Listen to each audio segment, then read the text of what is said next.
My father thought he could erase my greatest achievement and replace me with my brother. He didn't know I'd built something powerful enough to dismantle his entire world.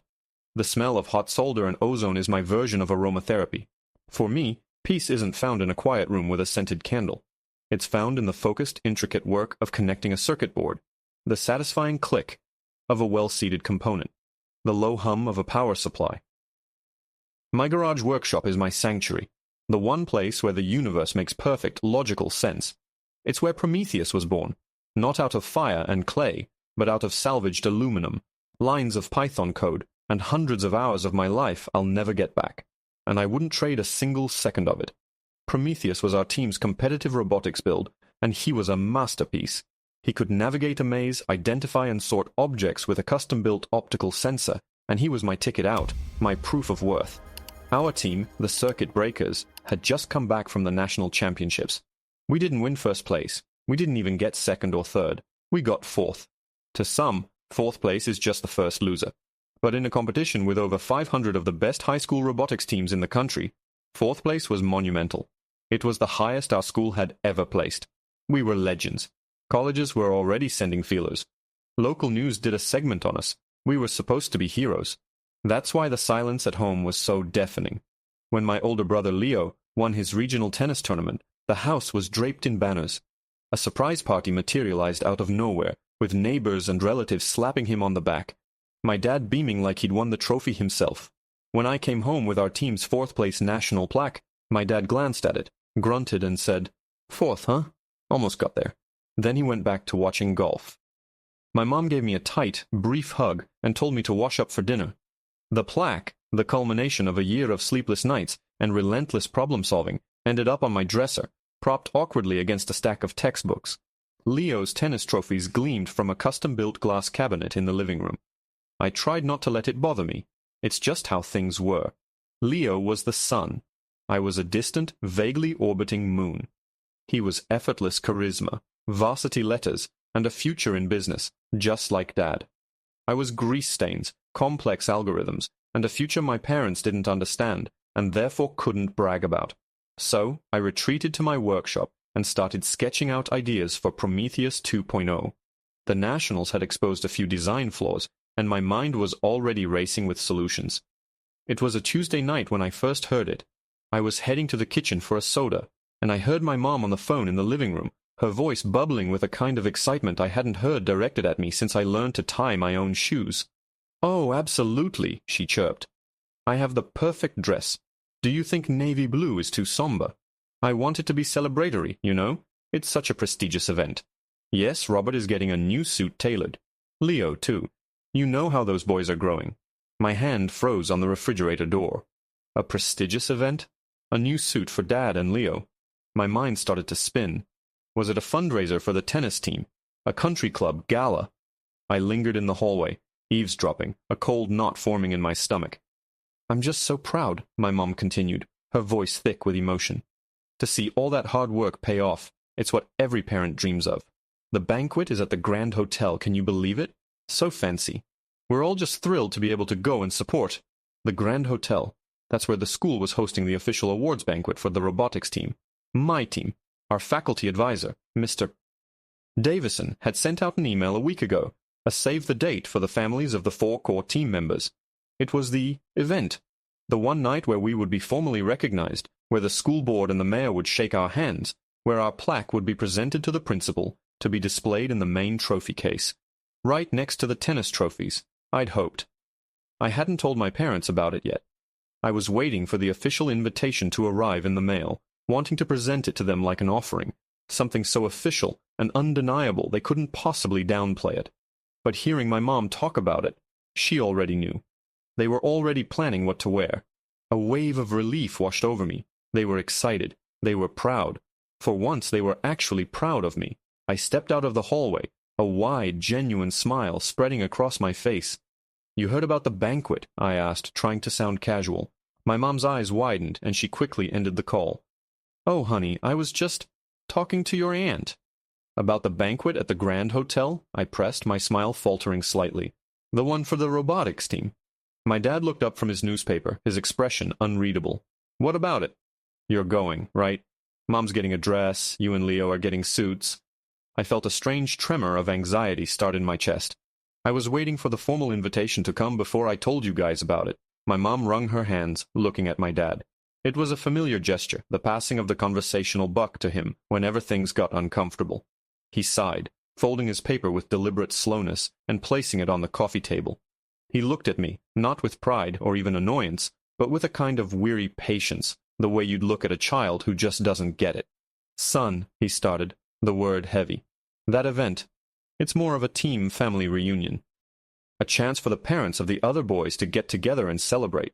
The room suddenly felt cold. The words didn't connect. They were just sounds hanging in the air, nonsensical and sharp. What?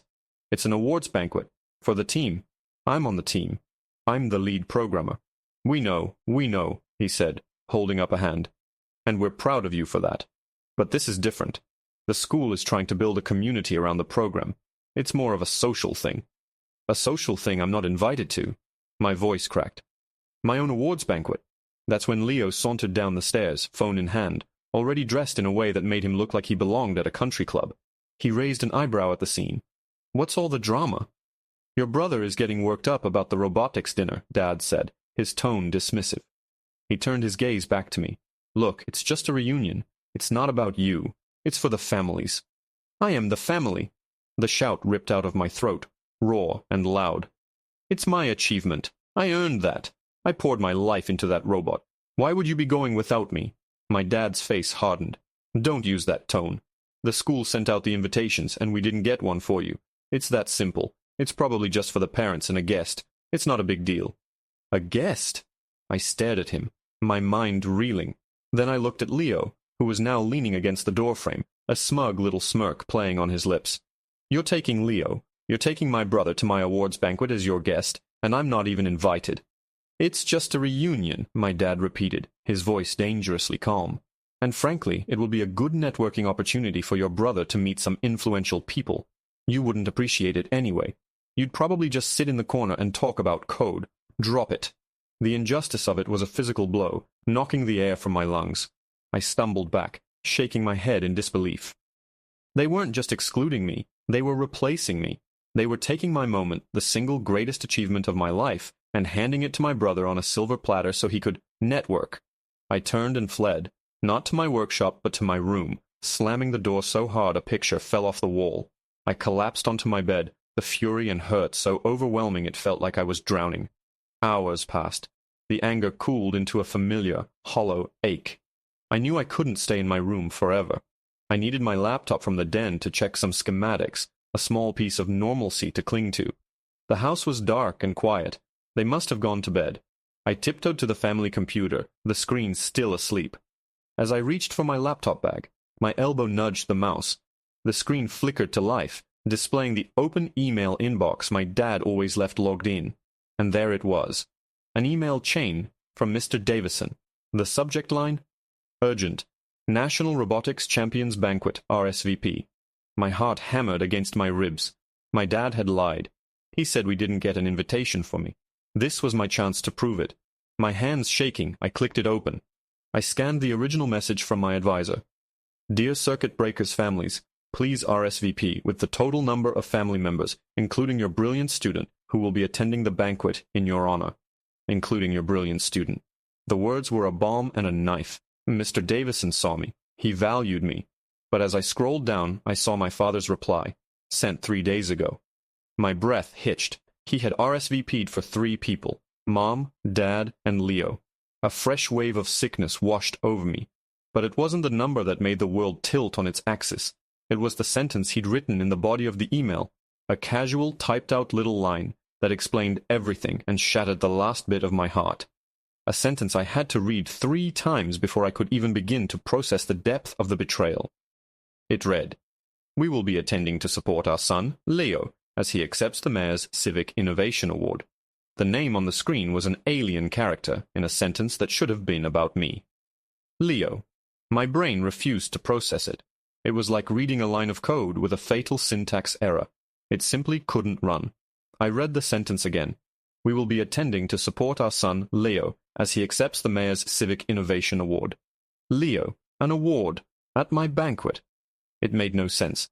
Leo's idea of civic innovation was figuring out a new way to fold his polo shirts so they wouldn't wrinkle. He hadn't invented anything, hadn't organized a charity drive, hadn't so much as volunteered at a soup kitchen. His greatest contribution to society was his backhand. My mind, trained to debug and find root causes, kicked into high gear. This was a variable I couldn't account for. I opened a new browser tab, my fingers flying across the keyboard. Mayor's Civic Innovation Award, our city name. The search results were sparse. There was a press release from 3 years ago about a college student who designed a water filtration system for public parks. There was a city council page mentioning the award, but it was listed under a youth initiatives program that hadn't been funded in 2 years. There was nothing current, nothing about nominations for this year, nothing connecting it to our school or to the National Robotics Championship. It wasn't real. The conclusion landed not with a bang, but with a cold, terrifying certainty. This award, in this context, did not exist. My father had fabricated it. He hadn't just lied to me, he had lied to my school, to my robotics advisor. The sheer, breathtaking audacity of it stole the air from my lungs. How could he think he would get away with it? Did he think Mr. Davison, a man who triple-checks wiring schematics for fun, wouldn't notice a random, prestigious award being handed out to a student who had nothing to do with the event? The initial shock began to recede, replaced by an anger so cold and pure it felt like ice water flooding my veins. This wasn't a simple case of parental favoritism anymore. This was a conspiracy, a deliberate, calculated act of erasure. My father was not just sidelining me, he was attempting to overwrite my achievement with a fictional one for my brother. He was hijacking my night. My movements became precise, methodical. I saved the entire email thread as a PDF to a thumb drive I kept on my keychain. Then I printed a hard copy, the quiet whir of the printer sounding like a war drum in the silent house. Evidence. I needed incontrovertible proof. As I waited for the pages to emerge, warm from the printer, my eyes drifted up the staircase toward the hallway, and I saw it. Hanging on the back of Leo's door was a garment bag from the city's most expensive tailor. Inside, I knew, was the new suit my mother had been talking about. A suit bought to celebrate a lie. A costume for the usurper. It was the most offensive thing I had ever seen. I folded the printed pages and slipped them into my pocket. My first impulse was to storm into my parents' bedroom, to throw the papers on their bed and scream until my throat was raw. But that's what they would expect. The emotional, irrational outburst from the nerdy son. They'd dismiss it, call me hysterical, and twist it into another example of my difficult personality. No, I would not give them that satisfaction. I needed to be logical. I needed to be strategic. I found my mom in the kitchen, nursing a cup of tea, her face illuminated by the glow of her tablet. She looked up, startled, as I entered. "You're up late," she murmured, her eyes already flicking back to her screen. I didn't say a word. I just walked to the table and laid the printed email down in front of her. I watched her face as she read it. I saw the flicker of recognition, the brief tightening of her lips, the careful, deliberate schooling of her features into a mask of neutrality. She wouldn't meet my eyes. "What is this, Mom?" I asked, my voice dangerously quiet. She pushed the papers away slightly. It's complicated, honey. Your father is just trying to..." "Trying to what?" I cut her off, the ice in my veins beginning to crack. "Trying to pretend Leo built Prometheus? What is the Mayor's Civic Innovation Award?" "It's an honor," she said weakly, still staring at the table. "Your father arranged it. He wants to ensure Leo has every advantage. College applications are so competitive. So he's buying him an award? He's buying him an award and stealing the spotlight at my event to give it to him?" The absurdity of it was making me dizzy. "Don't say steal," she snapped, her voice finally rising. "It's not like that. It's a separate honor. It just happens to be on the same night. Your father is a very influential man. He is creating an opportunity. He knows what's best for this family." The way she said "this family" made it clear. I wasn't a part of its core mission.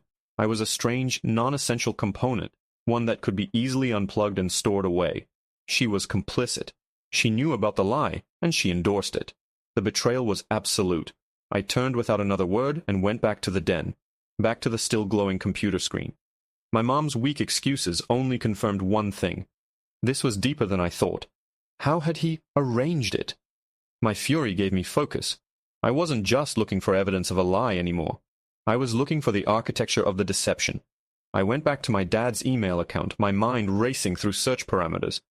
I looked for emails to or from the mayor's office, the school administration, the Grand Hotel. For an hour, I found nothing.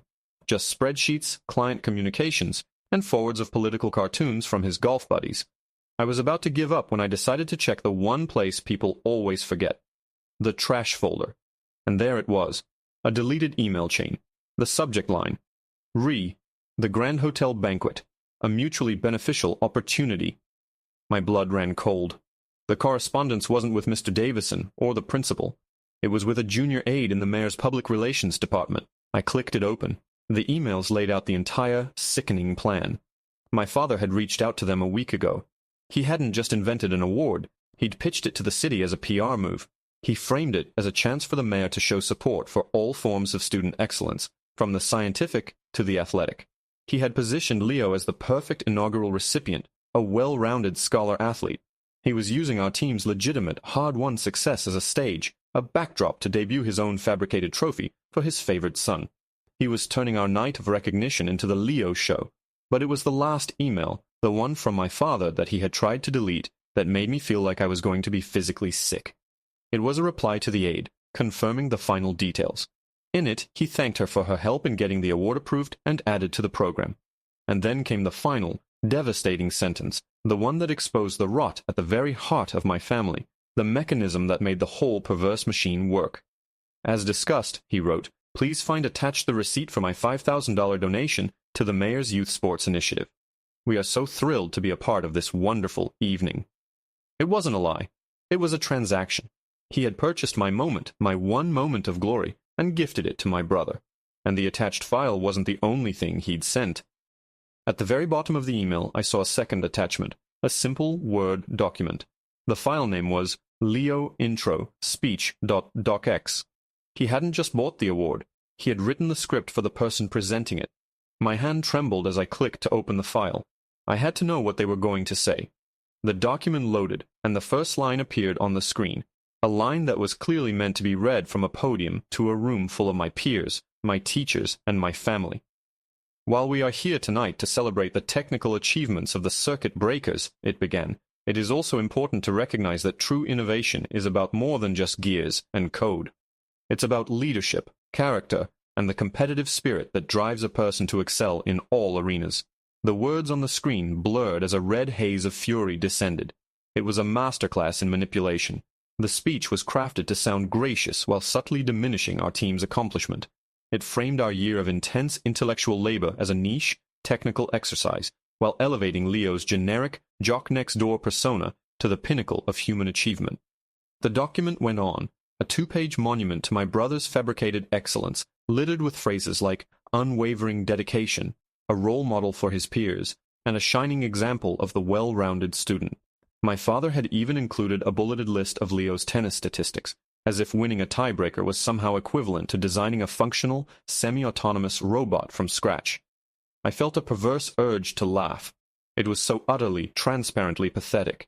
He was building a throne for Leo out of plywood and spray paint, and trying to pass it off as gold. But the laughter died in my throat, choked by the crushing weight of the reality. They were going to do this. In front of my team. In front of Mr. Davison. They were going to stand on our stage, under our lights, and perform this grotesque play. I closed the laptop.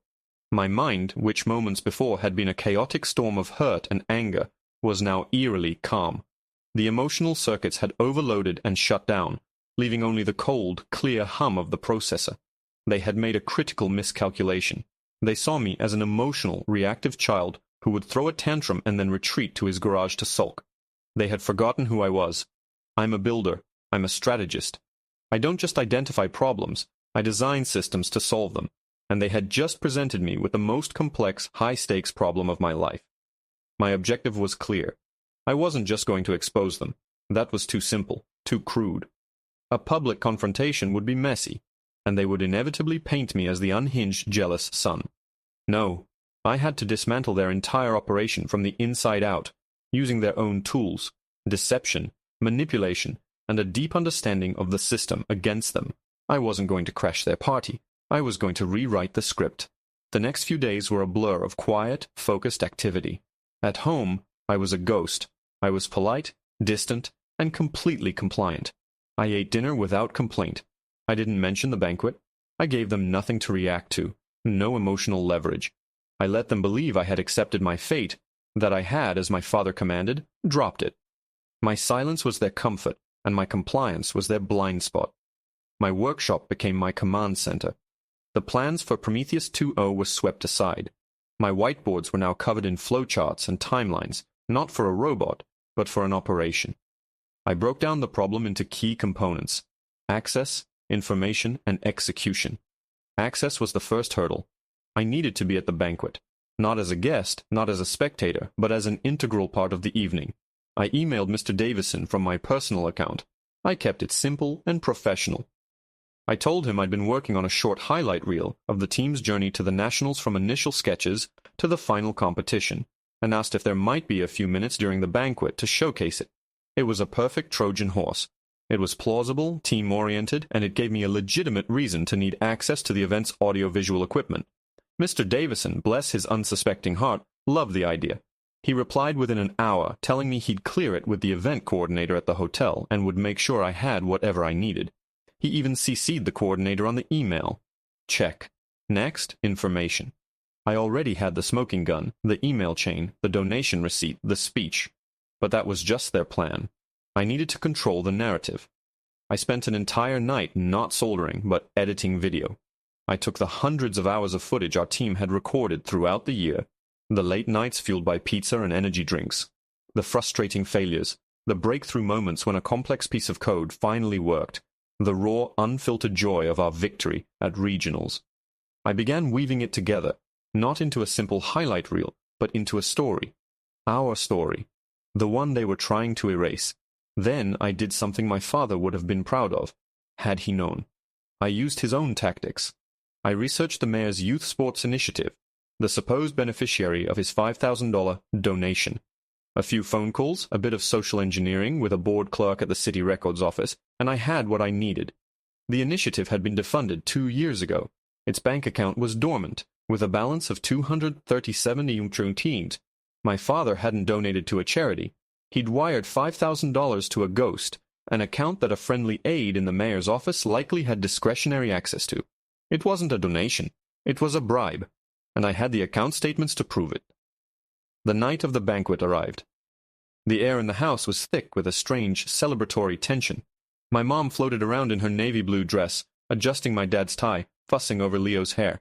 They moved around me like I was a piece of furniture, an inconvenient obstacle in their path to the Grand Hotel. They thought I was staying home to watch a documentary on quantum physics. Have a good time, I said from the kitchen table, my voice perfectly level, as they headed for the door. My dad paused, a flicker of surprise on his face. He seemed almost relieved. We will, son. It's a shame you're not interested in these things. Maybe next time. Maybe, I said, and a small, cold smile touched my lips. I gave them a 30-minute head start. Then I put on my own suit, an old one from a cousin's wedding that I'd had tailored myself. I packed my laptop, the thumb drive with the PDF of the emails, and a second thumb drive containing my video. I walked out of my workshop, leaving the ghost of Prometheus behind, and drove to the Grand Hotel. I entered through a side door, using the event coordinator's name Mr. Davison had given me. A tech guy, a lanky kid with headphones around his neck, was waiting for me. "You're the robotics kid with the video?" he asked. I nodded. He led me backstage to the AV booth, a small, dark room overlooking the grand ballroom. From my perch, I could see everything. The tables were draped in white linen. The school's banners hung from the chandeliers. And there they were, my family, holding court at a table near the front. My dad was laughing with a man I recognized from the city council. Leo was charming a group of parents. My mom was beaming, basking in the reflected glory. They looked so perfect, so proud. They had no idea the system was about to crash. The tech kid showed me how to connect my laptop to the main projector. "You're all set," he said. "The MC will cue you after the principal's speech." He put his headphones back on and started fiddling with an audio mixer, lost in his own world. He had just given me control of every screen and every speaker in a room of 300 people. I sat there in the darkness, watching the program unfold. I saw my teammates Matt, Chloe, and Ben sitting with their parents looking proud and excited. I saw Mr. Davison at the head table, looking over his speech. This was their night too, My anger began to mix with a sense of grim responsibility. My plan couldn't just be about revenge. It had to be about reclaiming the truth for all of us. The principal finished his remarks. The MC, a cheerful history teacher, walked to the podium. "And now," he announced, "we have a special surprise presentation. The mayor couldn't be here tonight, but he has sent a representative to bestow the first ever Mayor's Civic Innovation Award. Please welcome to the stage Ms. Janice Albright from the mayor's office." A woman in a sharp pantsuit walked toward the podium. I saw her glance down at a piece of paper. It was my father's script. This was it. The play was about to begin. My heart hammered in my chest. I took a deep breath, my fingers hovering over the keyboard. Ms. Albright tapped the microphone. "Good evening," she began, her voice echoing through the ballroom. "While we are here tonight to celebrate the technical achievements of the circuit breakers, it is also important to recognize that true innovation is about more than just gears and code." From my vantage point, I saw my father lean back in his chair, a satisfied smirk on his face. He caught Leo's eye and gave him a subtle nod. The look of smug triumph they shared was the last thing I saw before I acted. With a single, decisive keystroke, I initiated my program. Every screen in the room, the 2 giant projection screens flanking the stage, and the smaller monitors scattered throughout the ballroom flickered and went black. A collective gasp rippled through the audience. Miss Albright faltered, her voice trailing off as she stared at the dead screens. Before anyone could react, the speakers crackled to life, not with her voice but with mine. "There seems to be a technical difficulty," my pre-recorded voice announced, calm and clear, echoing through the silent room. "But that's okay. We're the circuit breakers. We're good at fixing things. Please direct your attention to the screens for a brief presentation on what innovation really looks like." And then the screens lit up, not with my highlight reel, but with a crystal-clear, full-screen image of my father's email to the mayor's aide, the $5,000 receipt for his donation, displayed in perfect, undeniable high definition for everyone to see. The silence in the ballroom was absolute, a perfect vacuum created by 300 people holding their breath at once. For a full 5 seconds, the image of the email and the receipt hung in the air, a digital indictment projected 10 feet high. I could see the exact moment the words registered on my father's face. His smug smile didn't just fade, it collapsed, imploding into a mask of slack-jawed horror. My mother's hand flew to her mouth, her eyes wide with panic. Leo, frozen halfway out of his seat in anticipation of his grand entrance, looked from the screen to our parents, his face a comical picture of confusion and dawning dread. He had no idea what he was looking at, but he knew instinctively that it was a catastrophe. My recorded voice returned, smooth and steady as a narrator in a documentary. Innovation, according to some, can be purchased for $5,000, paid to a defunct city program. As I spoke, the screen changed, now displaying the city's ledger page showing the youth sports initiative's dormant status and pathetic balance, which I had highlighted in a bright, accusatory red. But for the circuit breakers, innovation cost a little more. It cost us 1,400 hours of design and fabrication. On that cue, the video I had so carefully crafted began to play. It wasn't the triumphant, glossy, highlight reel Mr. Davison was expecting. It was raw and real. The first shot was a close-up of my exhausted face, time-stamped 3:17 a.m., illuminated by the glow of a monitor filled with code. The audio was a frantic voice memo I'd sent to the team. "The gyro stabilization is still off. I think I've got a solution, but I need to rebuild the entire inertial navigation module. I'm not leaving until it works." The video cut to Chloe, solder fumes rising around her as she meticulously worked on a circuit board, her brow furrowed in concentration. Then to Matt, covered in grease, wrestling with a drive motor that had seized up 2 days before our qualifying match. Then to Ben, running simulation after simulation, muttering to himself about power consumption curves. It was a montage of our struggle, our obsession. I had edited in clips of our failures, Prometheus slamming into a wall, a manipulator arm refusing to grip, smoke pouring from a fried motherboard.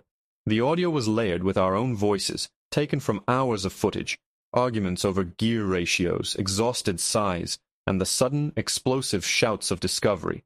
From the AV booth I watched the audience. They were utterly captivated. This wasn't a boring slideshow. It was a drama. They were seeing the truth behind the trophy. They were seeing the sweat, the frustration, the passion. I saw Mr. Davison lean forward, his eyes glued to the screen, a slow smile spreading across his face. He was finally seeing what he'd only glimpsed in the lab, the sheer, insane dedication that had gotten us to nationals. My narration continued, weaving through the images. It cost us sleepless nights, missed parties, and the constant, nagging fear of failure. It was paid for with burnt fingers, strained eyes, and more caffeine than the human body is designed to handle. The video shifted. Now it showed our breakthroughs. The moment the navigation module worked, and Prometheus smoothly navigated a complex obstacle course we'd built in the workshop. The first time the optical sensor correctly identified and sorted a set of colored blocks. I let the raw audio play our screams of joy, the manic laughter, the high fives. We sounded like mad scientists who had just brought their creation to life. I glanced at my family's table. My father was no longer looking at the screen. He was staring straight ahead, his face a stone mask, but a muscle in his jaw was twitching uncontrollably. My mother looked like she had aged 10 years, her face pale and pinched. Leo was slumped in his chair, trying to make himself invisible, his borrowed glory turning to ash in his mouth. He was finally the center of attention, just not in the way he'd imagined. The video reached its climax, the final round at the national championships. I used the official broadcast footage, intercut with our own shaky cell phone videos from the sidelines. The tension in the room was palpable as they watched Prometheus, our Prometheus, execute its final task flawlessly, just seconds before the buzzer. The footage ended with a freeze frame of the four of us, Chloe, Matt, Ben, and me, hugging in a chaotic, ecstatic pile, our faces streaked with dirt and tears. The screen went black. The silence returned, deeper and more profound than before. My recorded voice delivered the final line, no longer just a narrator, but a judge. That is what innovation looks like. That is what earning something looks like. It cannot be arranged. It cannot be purchased. It cannot be gifted to someone who wasn't there. Then I let the image of my father's email and the $5,000 receipt reappear on the screens, and I left it there, burning into the retinas of everyone in the room. The spell broke. A low murmur swept through the ballroom, which quickly grew into a wave of shocked, angry chatter. People were turning in their seats, staring openly at my family's table. The city councilman who had been laughing with my father moments before now leaned as far away from him as his chair would allow. Ms. Janice Albright, the would-be presenter, had quietly vanished from the stage. The history teacher, bless his flustered heart, scurried back to the podium. Well, thank you for that enlightening presentation," he stammered, looking helplessly toward the head table. That's when Mr. Davison stood up. He walked to the podium, took the microphone, and looked directly at me in the darkened booth. I could just make out his expression. It was a mixture of fury and fierce, unadulterated pride. "For the past year," he began, his voice booming with authority, "I have had the privilege of watching 4 of the most dedicated, brilliant, and honorable students I have ever known pour their hearts and souls into a machine. They faced setbacks that would have broken a professional team. They solved problems that stumped their mentors. They did it with integrity and with a passion for the work itself. They are the definition of innovators." He paused and turned his gaze toward my family's table. The entire room followed his line of sight. What we have just seen is a perversion of everything this night is supposed to be about, an attempt to steal the valor of these students, and I will not have it. He turned back to the audience. So, let's get this evening back on track. Let's give the real innovators the recognition they have earned. Ladies and gentlemen, please join me in honoring the heart, the soul, and the brilliant lead programmer of the Circuit Breakers. He said my name, my actual name, and for the first time it felt like it meant something. It wasn't just a label, it was a title I had earned. The room erupted in applause. It wasn't polite, obligatory clapping. It was a roar. It was thunderous, sustained, and it was all for me. My teammates were on their feet, cheering, waving me down from the booth. I took a shaky breath and stepped out of the darkness of the AV booth and into the light. Walking down the aisle toward the stage felt like floating. Every eye was on me, and for the first time in my life, I felt seen, truly seen. I shook Mr. Davison's hand, took the team plaque, and turned to face the crowd, the applause washing over me. As I stood there, I made the mistake of looking at my father. He was on his feet, but he wasn't applauding. His face was a terrifying, mottled red, his eyes burning with a hatred so intense it was like a physical force. My mother was pulling at his arm, trying to get him to sit down, to just leave, but he shook her off. He wasn't looking at the crowd. He was looking only at me. And in that moment I saw something far beyond simple anger or humiliation. I saw the promise of retribution. The applause finally died down. I was supposed to say something, but before I could open my mouth, my father's voice, raw and guttural, cut through the quiet aftermath. He didn't shout, but his words carried across the entire ballroom with chilling clarity. "You have no idea what you've just done," he said, his voice trembling with rage. He took a step forward, his fists clenched at his sides. "You think this is over? This is just the beginning." He then turned, not to leave, but to face the head table, his eyes locking on the school principal. "And you," he snarled, pointing a trembling finger, "you better have a damn good lawyer."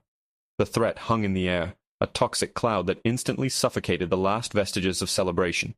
The principal, a mild-mannered man named Mr. Henderson, looked as if he'd been slapped. My father, having delivered his parting shot, turned on his heel. He didn't storm out. His exit was worse. It was a controlled, deliberate march, each step a hammer blow of promised consequences. My mother, her face a mess of tears and mortification, scurried after him, grabbing Leo by the arm and practically dragging him from the room. Leo went without a fight, his head bowed, the ghost of his stolen award clinging to him like a shroud. The ballroom doors swung shut behind them, leaving a silence more jarring than the applause had been. For a moment nobody moved. The entire room seemed to be collectively processing the implosion they'd just witnessed. Then Mr. Davison put a steadying hand on my shoulder. "Don't you worry about him," he muttered, his voice a low growl of protective anger. "He's all bluster. Let's get a picture of the team." It was a valiant attempt to reclaim the evening, but the magic was gone. The atmosphere was thick with unease. We took the photos, my teammates flanking me, all of us forcing smiles that didn't quite reach our eyes. Parents came up to congratulate me, their praise now mixed with whispers and sympathetic glances. They saw me as a victim, a hero, a whistleblower. But all I could feel was the icy chill of my father's final words. He wasn't a man who made idle threats. He was a corporate predator, a man whose entire career was built on hostile takeovers and leveraged buyouts. He didn't just defeat his opponents. He dismantled them, sold them for parts, and salted the earth where their headquarters once stood. I hadn't just embarrassed him. I had declared war. The drive home was the longest of my life.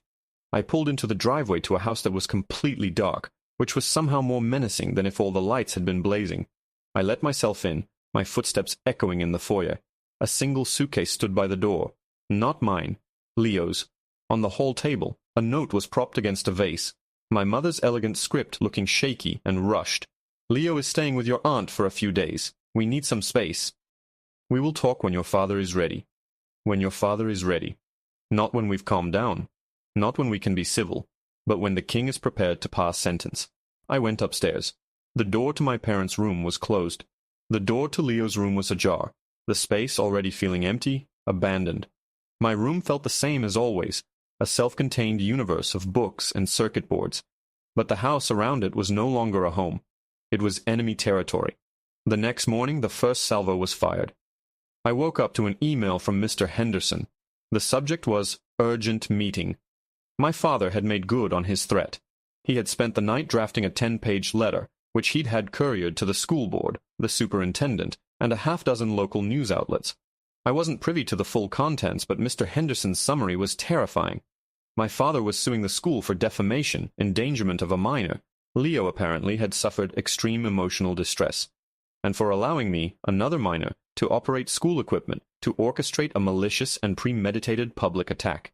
He was framing my presentation not as an act of truth-telling, but as a sophisticated cyber attack.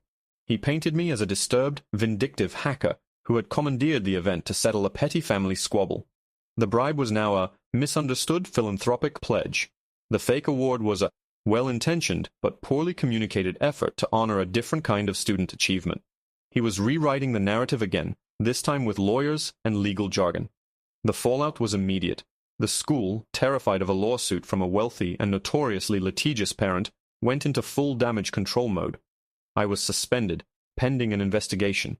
I was forbidden from school grounds, which meant I was locked out of my workshop, my sanctuary, my command center. Prometheus was now a hostage. My access to the school network was revoked. In the space of 12 hours, I had gone from hero to pariah. The days that followed were a special kind of hell. My father was a phantom in the house. He left for work before I woke up and came home long after I was in my room. We communicated only through the tense, strained vessel of my mother. She would leave food outside my door as if I were a plague victim. Her conversations with me were brief and clipped, her eyes always avoiding mine. She wasn't angry anymore. She was terrified. She had hitched her wagon to a ruthless, powerful man, and now that his fury was directed at his own son, she didn't know what to do. She chose her side, or rather she stayed on the side that paid the mortgage. My teammates were my only lifeline. We had a group chat that buzzed with outrage on my behalf. Chloe's dad was a lawyer and offered to give us some pro bono advice. Matt started a petition to have my suspension lifted, which got a few hundred signatures before the school administration shut it down, citing student privacy concerns. They were good friends, but they were out of their depth. We were kids who built robots, up against a man who destroyed companies for a living. The worst part was the isolation. My father's strategy was working. By cutting me off from the school, from my workshop, from my friends, he was severing my support network. He was stranding me on an island where he controlled the weather, the food supply, and the flow of information. He knew my strength came from my work, from my ability to build and create. So he took my tools away. 1 week into my suspension, I was rummaging through my closet looking for an old hard drive when I found it. Tucked away in a shoebox was a small, unassuming piece of tech from a project I had abandoned years ago. A Raspberry Pi, a tiny credit card-sized computer, coupled with a custom-built Wi-Fi snooping module I had designed. I had built it to learn about network security, to see how easily wireless traffic could be intercepted. It was a powerful and potentially dangerous little toy. I had never used it for anything malicious, but as I held it in my palm, a new, desperate plan began to form. My father was a creature of habit. Every night from about 10 p.m. to midnight, he would sit in his home office, connected to the house Wi-Fi, and wage his corporate wars. He was a fortress, but every fortress has a vulnerability. His was the invisible stream of data flowing between his laptop and the router in the hallway. I couldn't get into his office, and I couldn't access his computer. But I might not have to. The plan was reckless. It was probably illegal. If I were caught, it wouldn't just be a suspension. It would be criminal charges. My father's narrative of me as a malicious hacker would become a self-fulfilling prophecy. But I was out of options. He was fighting a war of information, and I was completely unarmed. I had to find a way back into the fight. That night, I waited until I heard the telltale click of his office door shutting. I slipped out of my room, the tiny device in my pocket. The router was on a small table in the upstairs hallway, right outside his office. The signal would be strongest there. I couldn't just leave the device sitting out in the open, so I found the perfect hiding spot. A loose floorboard right under the whole table, a relic from a long-forgotten plumbing repair. It was just big enough. With my heart pounding so hard I could feel it in my ears, I pried up the board, placed the Raspberry Pi inside, and connected its tiny power cable to a phone charger plugged into a nearby outlet, concealing the wire along the baseboard. I replaced the floorboard and scurried back to my room. From my laptop, I remotely activated the device. Code scrolled across my screen. It was working. The device was passively, silently, intercepting every packet of data flying through my father's Wi-Fi network. It was like drinking from a fire hose. 99% of it was encrypted, useless noise. But my father, in his arrogance, was often careless. I was looking for the 1%, the unencrypted email, the forgotten password, the vulnerable session cookie. For 3 nights I sat in the dark, monitoring the data stream, feeling like a spy in my own home. I captured fragments of legal documents, drafts of threatening letters to the school board, all of it confirming his relentless campaign against me. But I didn't have a new smoking gun. I was just confirming what I already knew. I was about to give up, to admit defeat, when I saw it.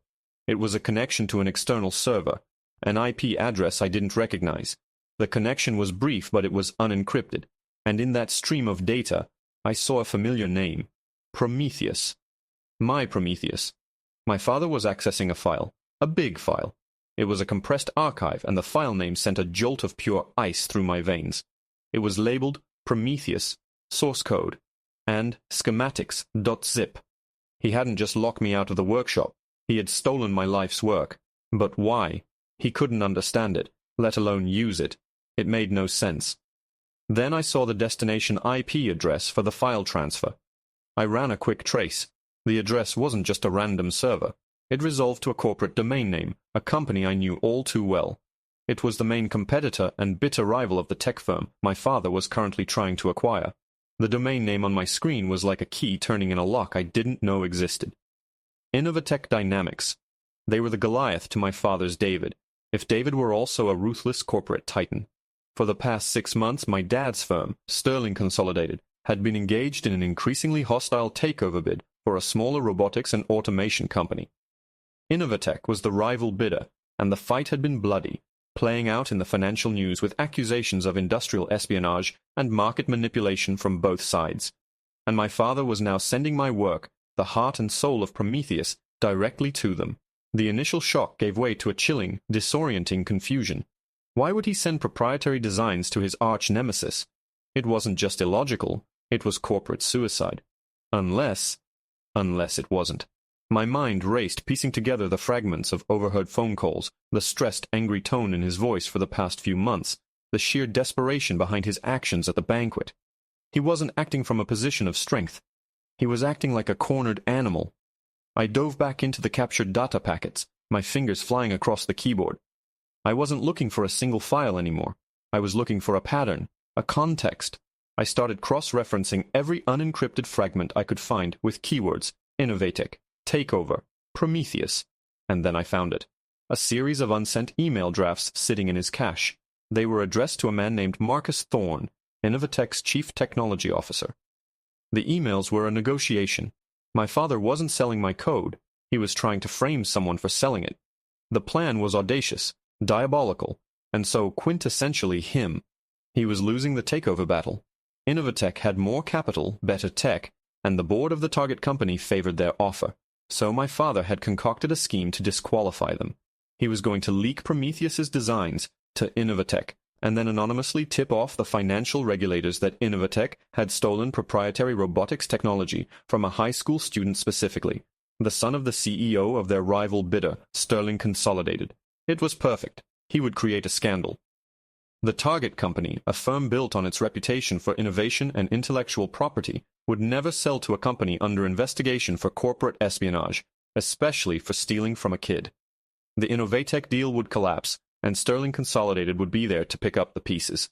He was using me. He was using my robot, my achievement, as a pawn in his multi-million-dollar war. The public humiliation at the banquet wasn't just a father's petty revenge. It was a strategic move. By painting me as a troubled, rebellious hacker, he was preemptively discrediting me. Who would believe a delinquent kid who had just publicly attacked his own family? Any attempt I made to cry foul would be dismissed as another tantrum. More lies from a problem child. The theft of my code was the final piece of the puzzle. He had the school lock me out of my own workshop, and then, under the guise of being a concerned parent securing his unstable son's dangerous materials, he must have convinced a pliant Mr. Henderson to grant him access. He had walked into my sanctuary, my sacred space, and desecrated it. He had copied my work with the sole intention of using it as a weapon. My blood ran cold.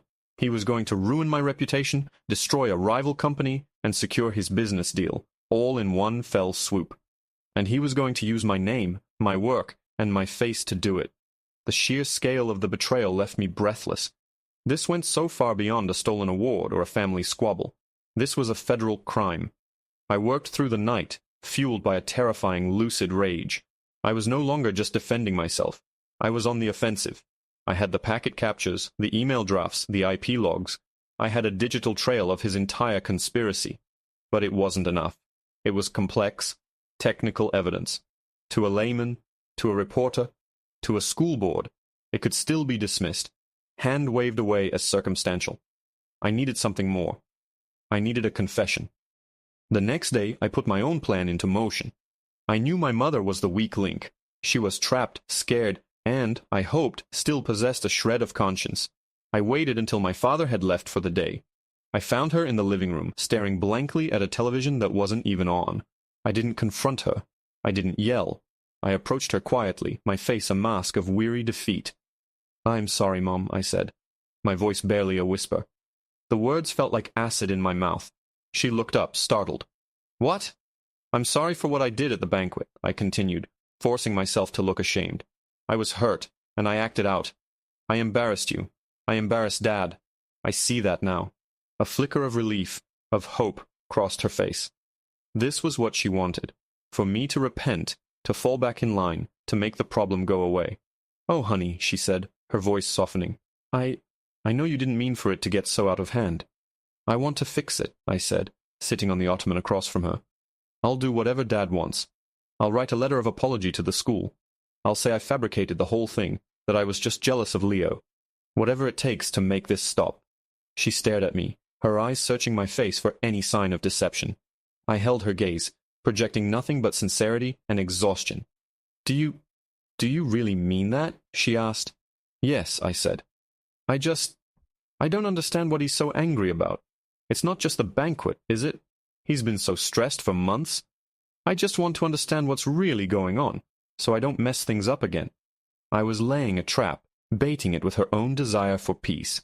She hesitated, wringing her hands. "It's this business deal, honey. It's been very difficult. That company, Innovatech, they fight dirty." "What did they do?" I asked, playing the role of the naive, concerned son. And then she started talking. It was a floodgate opening. She unloaded months of pent-up anxiety and fear. She told me about the takeover, about how much was riding on it for my father's company.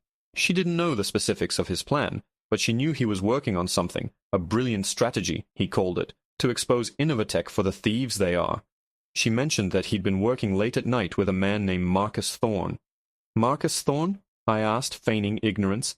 "Isn't he the CTO at Innovatech?" My mom's eyes widened. She had said too much. Your father has his ways, honey. He's very resourceful. He's just trying to protect our family, to protect your future." "Our future," I said softly. "By using my robotics project?" The color drained from her face. "He told you." "He didn't have to," I said, my voice hardening slightly. "He's going to say, Innovatech stole my designs, isn't he? That's his plan." She began to cry, silent tears rolling down her cheeks. "He's just trying to level the playing field. They've been trying to ruin him. He had to do something." It was a confession, wrapped in a justification, and my phone, sitting on the cushion between us, was recording every single word. I had it. I had the motive, the means, and now the corroborating testimony from a key witness, however unwitting. The entire conspiracy was laid bare, but I knew that if I just went to the police or the press, my father would bury me in litigation. He would destroy my mother's life, and he would paint me as a monster who secretly recorded his own grieving mother to betray his family. I had to be smarter than that. I had to create a situation where he would have no choice but to confess himself. I needed to control the narrative, once and for all. My plan was risky, but beautifully simple. I knew from his cached emails that he was arranging one final secret meeting with Marcus Thorne from Innovatech. They were meeting in 2 days at a neutral location, a conference room at a downtown hotel, to finalize the controlled leak of my data. My father thought he was the puppet master, but he was about to become the star of a show he didn't even know he was in. I spent the next 48 hours preparing. I compiled all my evidence into a single, devastating presentation. The packet captures, the email drafts, the IP logs, the audio file of my mother's confession, and a new, explosive piece of information I'd found proof that the anonymous tip to the financial regulators was scheduled to come from a shell corporation my father had set up 2 years ago. I embedded it all into a new video. This one wasn't for a ballroom full of parents. This one was for an audience of one. The night of the meeting, I drove to the hotel. I wasn't going to crash the party this time. I was going to be the party. I found the conference room. It was one of those generic, glass-walled spaces in the hotel's business center. Empty for now. A large monitor was mounted on the wall, connected to a conference room PC. My heart pounded against my ribs. Gaining access was the biggest gamble. But my father had taught me one valuable lesson. Everything and everyone has a price. I found a young hotel tech, showed him my student ID, and explained that I was supposed to be there early to set up a surprise presentation for my father, Robert Sterling. Then I pressed $200 bills into his hand. 5 minutes later, my software was loaded onto the conference room PC. My thumb drive was plugged in, and I had remote access from my laptop in the hotel coffee shop across the lobby. I sat there, sipping a bitter coffee, watching the glass-walled room. At 7 p.m., Marcus Thorne arrived. A few minutes later, my father walked in, carrying a briefcase, his face set with a look of grim determination. He looked like a general about to win a war. They shook hands, sat down at the long table, and my father opened his laptop. I took a deep breath. Through the hotel Wi-Fi, I remotely accessed the conference room PC. I watched my father's face on my screen, a small window from the room's webcam. He was starting his pitch, laying the groundwork for his grand deception. It was time. I killed the lights in the conference room. From my laptop, I sent a single command. The 80-inch monitor on the wall, which my father thought was off, flickered to life, bathing the two men in its cold, digital glow. It wasn't showing a welcome screen or a corporate logo. It was showing a live feed of my face. "Hello, Dad," I said, my voice coming through the conference room speakers, crisp and clear. "I believe you're trying to sell something that belongs to me." My father's reaction was a slow-motion explosion. His jaw went slack, his eyes bulged, and the color drained from his face, leaving behind a pallor like old parchment. He looked like a man who had seen a ghost who knew how to code. Marcus Thorne, on the other hand, just looked confused, leaning back in his chair and glancing between my face on the screen and the stunned man sitting across from him. He had walked into a business meeting and stumbled into a family psychodrama. "What is this?" my father sputtered, his voice a strangled whisper. He slammed his laptop shut, as if that could somehow sever the connection to the nightmare unfolding on the wall. "How are you doing this?" "You taught me to be resourceful, Dad," I said, my voice resonating from the speakers, calm and utterly in control. "You also taught me that information is power, and right now I have all of it." Marcus Thorne cleared his throat, a sharp, impatient sound in the tense silence. "Robert," he said, his voice dripping with suspicion, "what the hell is going on? Who is this kid?" "He's the owner of the intellectual property you're about to illegally acquire, Marcus," I answered for him, "and I'm here to offer you a better deal." My father shot to his feet, his chair scraping loudly against the floor. "You shut this down right now!" He roared, his composure finally shattering. He jabbed a finger at the screen. "You have no idea the trouble you are in. This is corporate espionage. This is a federal crime." "Let's talk about federal crimes, shall we?" I said. With a click of my mouse, the screen behind my live video feed changed. The first exhibit appeared, the email chain laying out his initial plan to leak the data, highlighted and annotated for clarity. "This is you, Dad, conspiring to defraud investors by manipulating a corporate takeover." Marcus Thorne leaned forward, his eyes narrowed, reading the text on the screen. A slow, dangerous understanding began to dawn on his face. He wasn't confused anymore. He was furious. "Next," I continued, and the screen switched to the financial records of the shell corporation he was going to use for the anonymous tip. "This is you setting up a front to commit wire fraud." Click. The screen now showed the server logs. "And this is the digital trail of you exfiltrating my proprietary data, which, by the way, is a violation of the Computer Fraud and Abuse Act. Each of these carries a prison sentence of 5 to 10 years. And that's before we even get to the bribery." My father was trembling, his face contorted in a mask of pure rage and disbelief. He was a king who had just realized too late that his own son had orchestrated a coup and was now reading the articles of his abdication. "What do you want?" he snarled, his voice low and venomous. "What I've always wanted," I said, my voice softening slightly, letting a sliver of genuine hurt bleed through. "I want my work to be mine. I want my name back, and I want you to stop." "And what do you get, Thorne?" my father spat, turning on the other man. "Are you going to let a child dictate the terms of $1 billion deal?" Marcus looked from my father to my image on the screen. He was a predator, just like my dad, but he was a smart one. He could smell a trap, and he now realized he was knee-deep in one. "The kid's making a lot more sense than you are right now, Robert," he said coolly. "My company has a reputation to protect.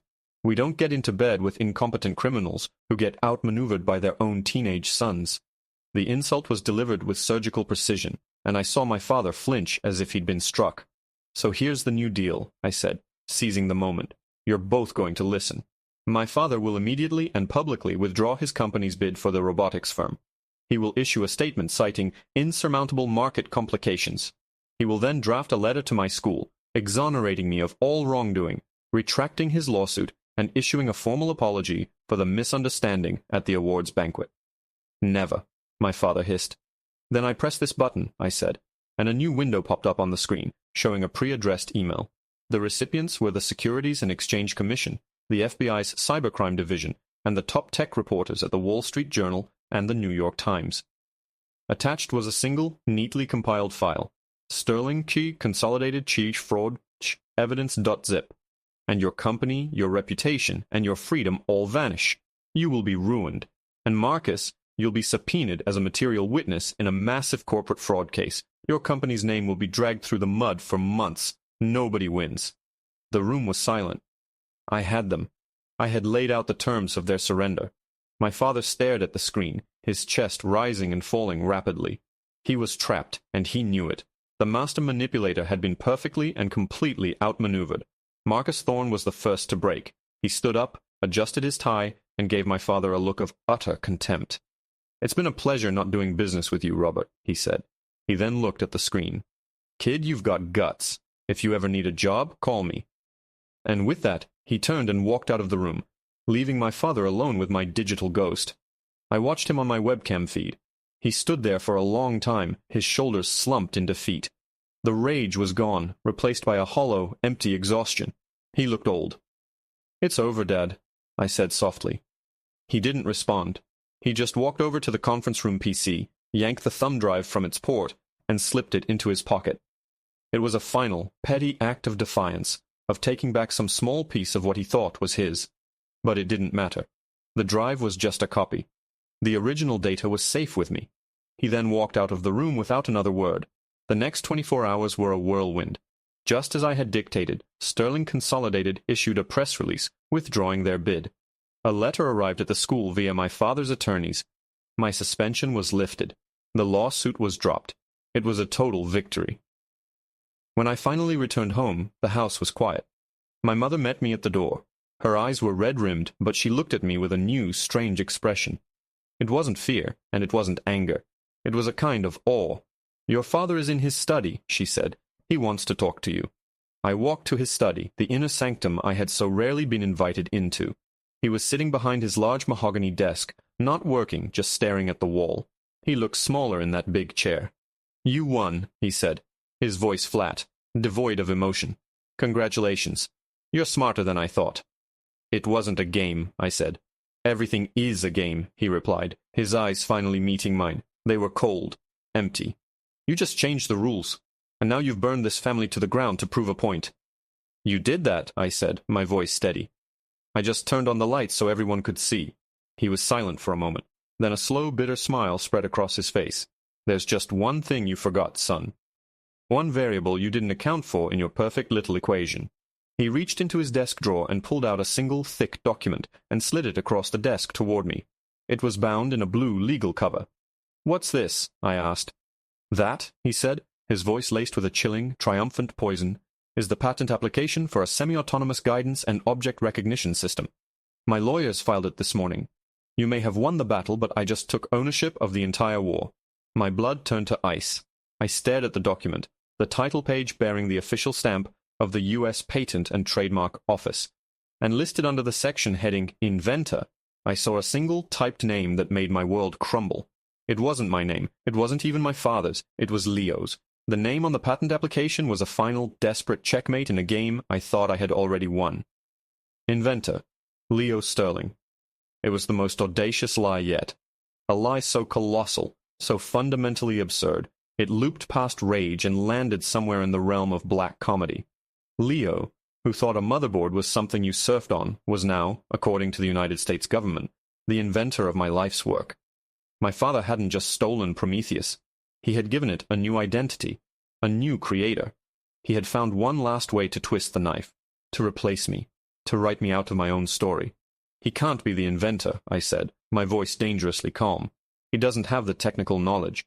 The application will be rejected. It's fraudulent." My father leaned back in his chair, the cruel smile lingering on his lips. "Oh, it's a provisional patent application. It's just a placeholder, a flag planted on the territory. It buys us 1 year, and it establishes a legal date of invention. By the time anyone figures out Leo can't tell a resistor from a capacitor, the legal battle will be so messy, so expensive, that no one will want to touch it. But more importantly," he said, leaning forward, "the patent is now an asset, and as the legal guardian of the miner who invented it, I control that asset." I finally understood. This wasn't about Leo.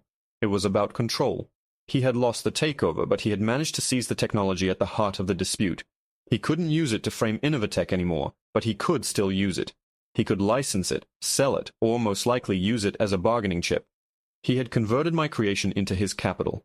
"You're a monster," I whispered. the words tasting like ash. "I'm a businessman," he corrected me, "and you're a brilliant but naive kid who just learned a very expensive lesson. Never bring a knife to a gunfight. You have your recordings, your emails. I have a federally filed document. Your evidence proves I'm a terrible father. My evidence proves I'm the steward of a valuable piece of intellectual property. Who do you think the world listens to?" He gestured for me to leave. "Now get out of my office. You've got your apology. You're no longer suspended. Go back to your toys." I walked out of his study in a daze. The victory I had felt just hours before now seemed hollow, a Pyrrhic victory at best. I had saved myself from ruin, only to have my future stolen from under my nose. I retreated to my workshop, my one true home. For the first time it felt alien. The tools on the wall, the unfinished schematics, the inert body of Prometheus in the corner, they all felt like they belonged to someone else now. Legally, they did. I sank into my chair, the patent application on the workbench in front of me. I felt a crushing despair, a sense of absolute defeat. He was right. He had outmaneuvered me. But as I stared at the dense, legalistic text of the application, my engineer's brain, the part of me that he could never touch, began to stir. I wasn't a lawyer. I couldn't fight him on that battlefield. But I was an inventor. And an inventor knows their own work. I started to read the application, not as a legal document, but as a technical one. My father's lawyers had done a thorough job. They had used my stolen source code and schematics to describe the system in detail. The language was precise, the diagrams were copies of my own. But as I got to the section describing the core of my innovation, the custom-built optical sensor and its unique sorting algorithm, I saw it. A flaw. Not in my design, but in their understanding of it. They had copied the code, but they hadn't understood the theory behind it. They described what it did, but they had fundamentally misinterpreted how it did it. They had described a system that couldn't possibly work the way Prometheus actually did. It was a subtle, almost academic error, but to an expert it was a glaring red flag. It was the telltale signature of a fraud.